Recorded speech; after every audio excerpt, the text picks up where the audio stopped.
Hey guys, it's Corey, the lead developer on Roo Troop. I just wanted to give you a quick, brief overview of how to work with our staking dashboard, how to stake, how to unstake, and how to claim your rewards, and whether that be in Roo or Roola. So let's get right on into it.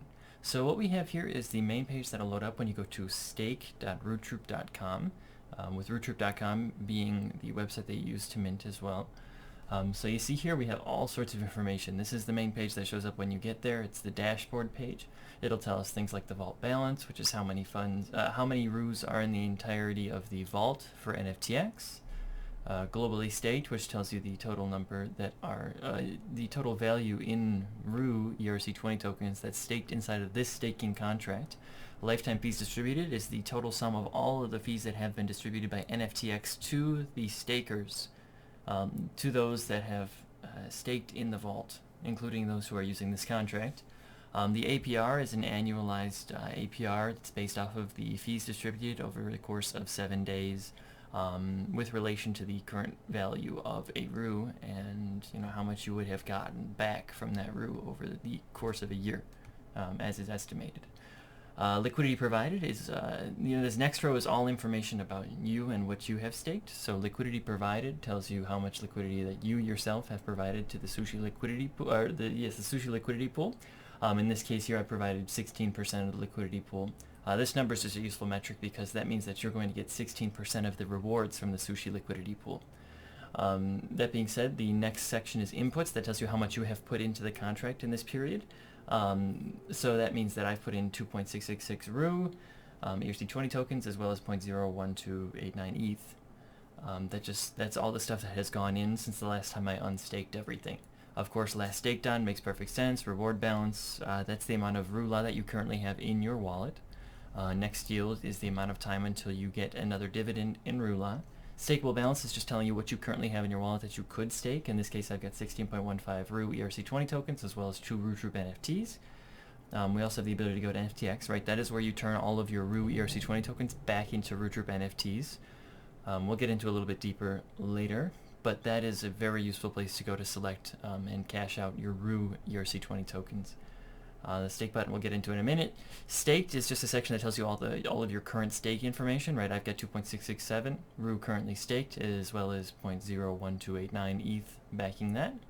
And then claimable rewards, which tells us the amount of Roo ERC20 tokens that we could claim at that given time, as well as the amount of Roola that we can claim at the given time. And right, there haven't been any fees distributed since the last time I claimed rewards, so currently there are 0 Roo ERC20 tokens claimable. But those are distributed by NFTX. That's a benefit that you get by staking through our contract, which works with NFTXs. Otherwise, Roola is of course given to you by our contract. So let's get into staking then. When you first land on the staking page, you haven't done anything yet, this is your first time here, it's going to allow you to select whether you want to stake with ETH or WETH, and backing that Roo Troop NFT or the Roo ERC20 token. So of course if you have WETH and you've never done it before, it's going to tell you that you need to approve WETH for staking, right? If you hit the OK button, it'll give you the option to hit approve WETH and walk through that whole transaction. I won't do that right now because it's the same exact process for ETH when you're actually doing the staking, but you don't have to approve ETH. The same goes for Roo Troop NFT or Roo ERC20 tokens. I've already approved those, but if you have not, it will prompt you to approve those for transactions as well. Approval just gives our contract access to those tokens so that we can pull them in whenever needed. Alright, so next up we're going to go in and stake Roo Troop NFTs with ETH.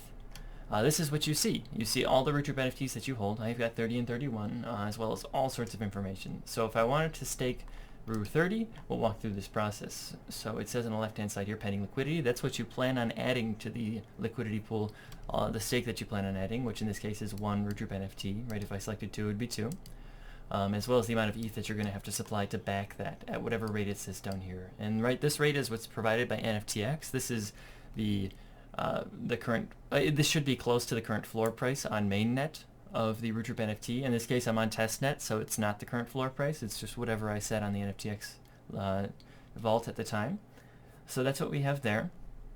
Expected yield is the amount that you're going to accrue over time after having staked these and before staking these. So in white, and that's also in the side of this little info pop-up here, but in white is your current value, the current amount that you're bringing in, the current amount of Roo that you have staked, and in red is what the value will be after the transaction completes. So in this case, I've got 2.667 Roo ERC20 tokens already staked, and after this transaction, I'll have 3.6667. And I should also note that anytime you put a Roo Troop NFT into this contract, it's going to get put into an ERC20 token, right? It goes into this fractionalized token that is backed by the FTX vault. So you actually lose the non-fungibility of your token when you put it into our contract. It just becomes a regular old ERC20 token.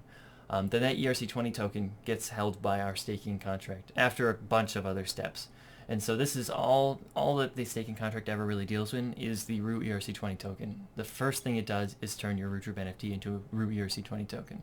And so in this case, it's going to increase your value of Roo ERC20 token that you have stored in the contract.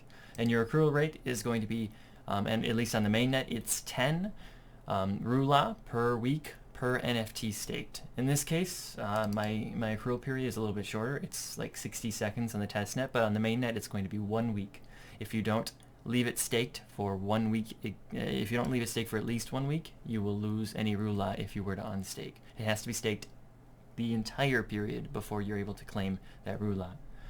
Alright, so that being said, the next section is balances. That's how much you currently have in your wallet versus how much you're going to have in your wallet after the transaction completes. So right here I've got 2 Roo Troop NFTs in my wallet right now, but after the transaction completes I'll have 1. If I selected both, I'd have 0. Same goes for ETH.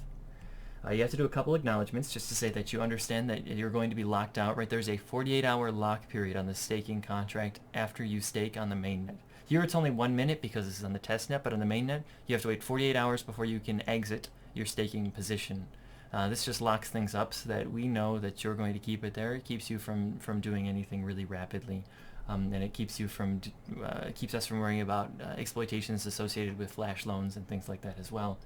So you can check those off. This also is an acknowledgement saying that you're going to reset the clock on your period's Roo rewards. This is because if you were to stake, say, 6 days into your current period, say you already have 3 staked and you've waited 6 days and you haven't quite gotten your Roo reward for that period, if you stake now, it's going to reset that timer back to 0 days, and you're going to lose that accrual in that given period. You won't lose all of it. You're just going to lose what is pending for that particular period, because it's going to set that timer right back at 0, and you're going to have to wait another week to get all of that Roo. Alright, so that being said, when we hit the stake button, it's just going to remind you that staking a Roo Troop NFT is going to commit your NFT to the FTX vault, and you're not going to be guaranteed the same NFT back from the vault versus the one you put in. This is just a last-minute chance for you to ditch, knowing that when you actually go to claim your NFT back from the vault using the Roo token that you'll get back at the end of this process, you don't get to pick.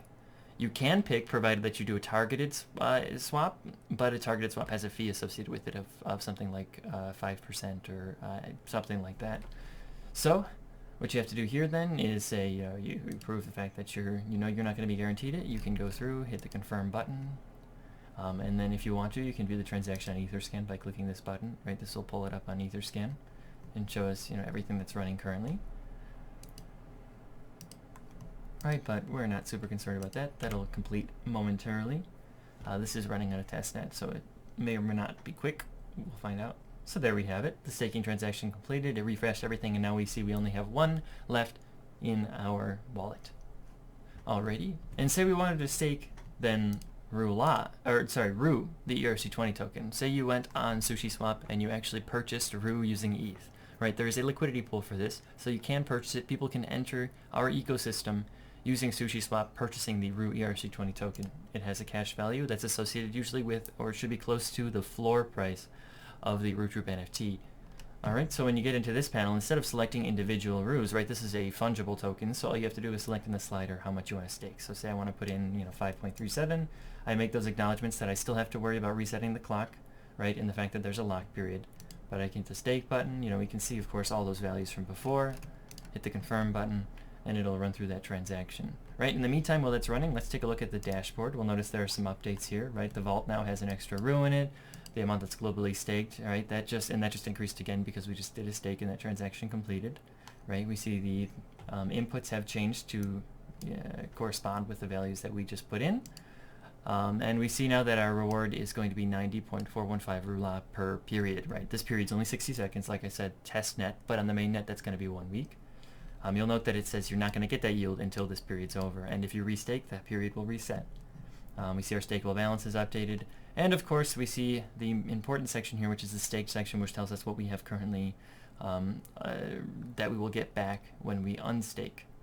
Right, and this value can vary from the value of your inputs just because of the concept of impermanent losses, right? Sometimes because of shifts in whether it be in high buying or selling volume, this can affect how much Roo or ETH that you get back from the actual process. Alrighty, so you see the time lock is just completing now. So now the time lock is complete and we have the ability to unstake if we so desire. You should note that there's a little warning here. Right now the Roola rewards are locked, and that's going to be the case when the staking contract deploys for a little while until we work out the tokenomics and get everything deployed for Roola and have our companion mint all set up and whatnot. And once that's the case, you will be able to pull that reward out. But in the meantime, if you were to unstake, you lose all of your claimable Roola, right? So you want to make sure that you're confident that you want to unstake. If Roola is locked, you're going to lose that. You will still get your Roo ERC20 rewards, however. So you have that benefit, you're still going to get that. So if I wanted to unstake right now, it's got to be all or nothing because it's difficult for us to keep track of how much you currently are owed by the liquidity pool versus how much you've put in because those values can shift. So you have to unstake it all at once. Alright, so if you hit the unstake button, it's going to remind you, because of what I just mentioned, that you're going to have to forfeit Roola rewards since Roola is currently locked. If you're okay with that, you hit the OK button and you can go through and unstake. Hit the confirm button and that transaction is just going to run through, and it's going to run through the whole process. And when this is all complete, it's going to pop out and give you back all of the stake you put in plus any claimable rewards, in this case not Roola because it's locked, but if it weren't locked you would get that back as well. And so we'll let that transaction complete, and once that is, we'll see that everything's going to reset back down to 0. Right, exactly. So there's no last staked anymore, we have no inputs, there's no liquidity provided. We don't have any reward balance because we weren't able to claim any of the Roola because we did unstake before Roola was unlocked. And of course all of our stakeable balance is now updated to include that Roo that we just pulled out of liquidity pool. Alright, so that's a brief overview on how staking works. There are a couple little advanced features like the ability to set slippage tolerance, but for most people that's not going to be necessary. That's just something you can do in high volumes to allow yourself to cushion the blow a little so your transaction won't fail if prices change really rapidly, but generally 1% slippage tolerance is good enough, and you can set that as well in the actual staking and unstaking in order to make sure that those transactions run through as desired.